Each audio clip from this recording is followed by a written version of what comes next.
They're not your kind of people.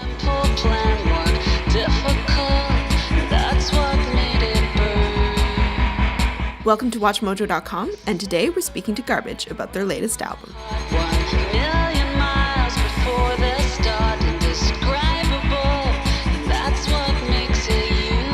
Not Your Kind of People is your first album of new material in 7 years.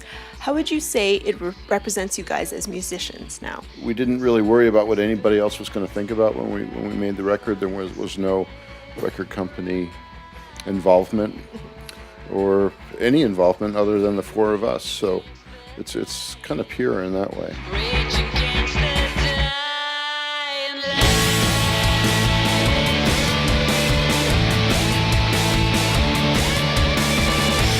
What would you say are some of the advantages and some of the challenges you've had to face when releasing this record on your own label? We had to do a lot of work.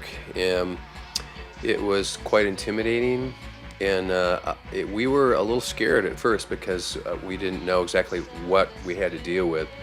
But looking at it now, when our first record came out, we were on independent labels on Mushroom and Alamo, and they were very small, and we were very hands-on with all the decision-making process.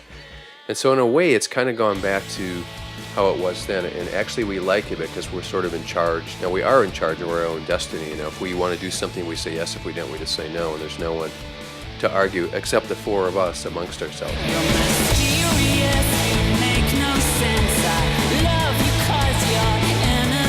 Well, Shirley has said that the title, Not Your Kind of People, is about being outsiders and that Garbage never really belonged to any one music scene. So how would you guys explain your success? We never really fit into, we weren't grunge, we weren't, electronica, we're just sort of a combination of everything that we love. That's kind of how we've approached life in the band.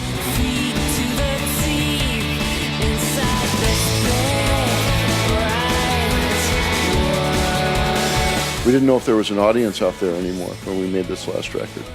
And I just kind of had it, at least for me, I had it in my head that we knew that there were some really hardcore fans and that our music still meant a lot to them and they were still out there waiting for us to do something. They're kind of outsiders.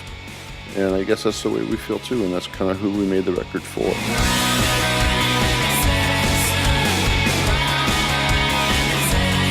There's been people who have been comparing the album to your previous records. Why would you say that's so? I think there's a vibe on Not Your Kind of People which is very reminiscent of the first album. We didn't really know what we were doing when we made our debut album, and it was kind of experimental. We basically holed up at Steve in my studio, Smart, in Madison. It was like a little clubhouse. We just wanted to make something different than the records that we had been producing, and we really started incorporating samplers and experimenting with different genres of music and blending it.